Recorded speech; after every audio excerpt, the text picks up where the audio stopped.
Home to more than 100 coastal communities, the Strait of Georgia ranges from small villages to megacities. This region is connected by one common thread: a coast. Coastal risk experienced in one community, like an oil spill, a coastal storm surge, or long-term sea level rise, will be felt by all. What if these communities could connect with each other better? What if they could share, learn, and address these coastal risks through partnerships?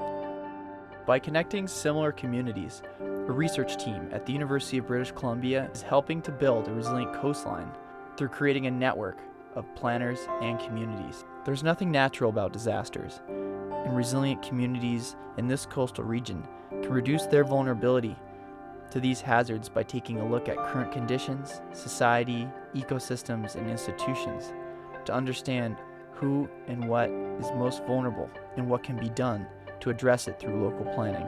And we want to offer them an opportunity to find out what other communities are doing to manage this risk. Not just any community, but communities that are similar to them. The power here is in connecting people.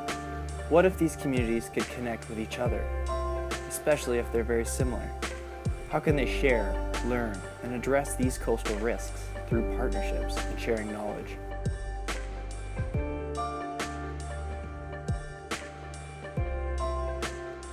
Resilient Sea, a web platform that serves as a connector and a shared space for local planners, engineers, and researchers to address risk as a collective. The District of Squamish sits at the head of Howe Sound, a fjord at the northernmost region of the Strait of Georgia. Located on a river delta at the foot of 5 major mountain rivers, this coastal municipality faces severe coastal and intertidal risks, amongst other natural hazards. Not everyone is equal to exposure in this place. Using current census data, some neighborhoods experience social deprivation at nearly twice the rate of others, increasing their sensitivity and vulnerability during a flooding event.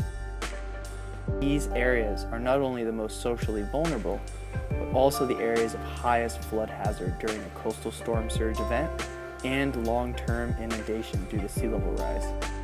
David Ralston, engineer at the District of Squamish, knows these risks well and has been tasked with preparing an integrated flood hazard management plan and is an early user of the Resilient Sea Coast platform. Well, there's a lot of different challenges with integrated flood hazard management planning.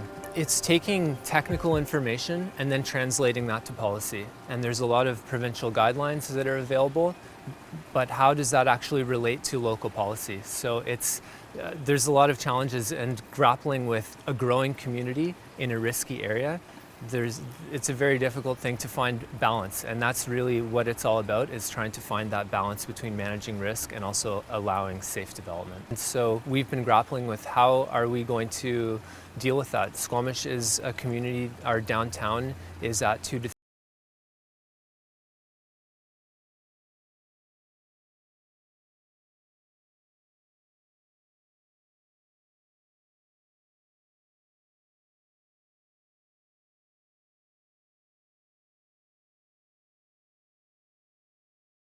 have to build diking to provide reasonable level of protection for the existing development. But we also know that new development needs to develop smartly, and that it needs to be raised above the flood level, the flood construction level that takes into account sea level rise.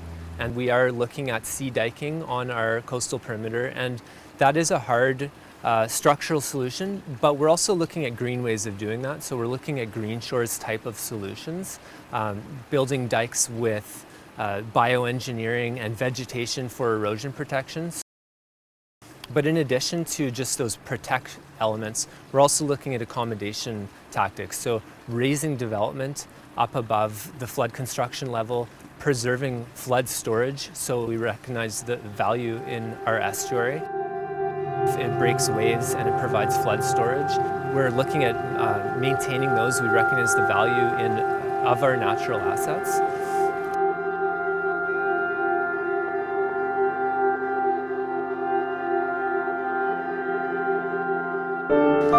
As an engineer, first I like to learn from technical information. So I like to have good maps and good technical information. I also need to have a good understanding of the guidelines and the overarching policies. But another important way for me to learn is to understand what other communities are doing in terms of applying policy and how they're taking their challenges and overcoming them. I think the value in connecting with other planners is that there is a gap between provincial guidelines and local policy. The provincial guidelines are quite general. We need to see how are other municipalities actually taking those guidelines and applying them. To understand what other communities may have grappled with and to gain value from their experience is huge.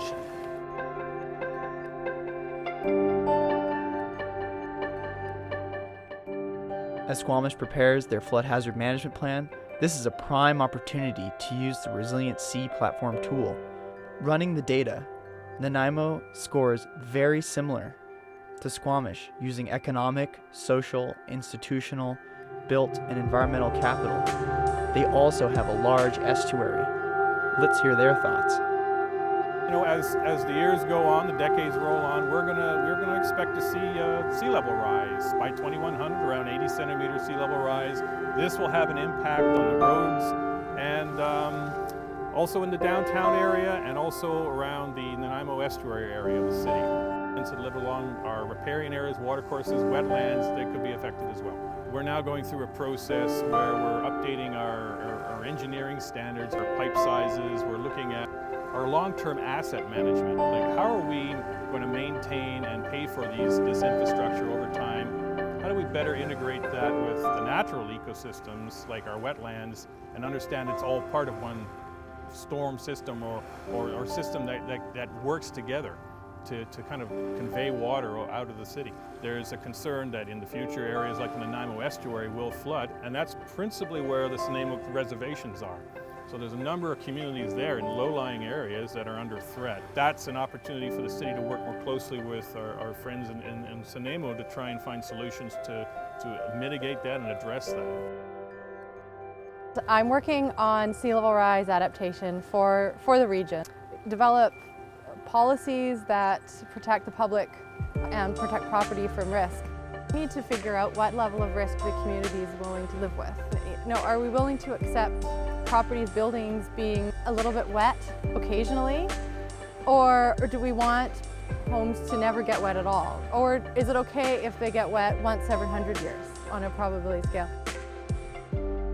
Very curious about how Squamish works with flood mitigation and mapping, and what standards do they have in place for new construction in flood vulnerable zones. And I'm also interested in how they work with the development community on I'd also want to know what kind of data they have and where have they got their data? How did they do it? What did it cost? All of these things. You know, this is new territory for all of us. We can learn so much from each one of us who takes a step that someone hasn't taken before. The value of connecting, it's really meeting other planners around the Salish Sea who have had the same concerns, vulnerabilities, that we can help share our stories together, show examples of things that are working in our community, and learn together about how we can lower the level of risk. The value of connecting local governments is to share information and to share approaches so that we don't all have to reinvent this wheel. I think the other benefit is working with the public who talk to each other across municipal boundaries. Connected planners build resilient regions. That's what the Resilient Coast team believes. All the communities in this region are facing multiple marine hazards, including oil spill, coastal flooding, and tsunami.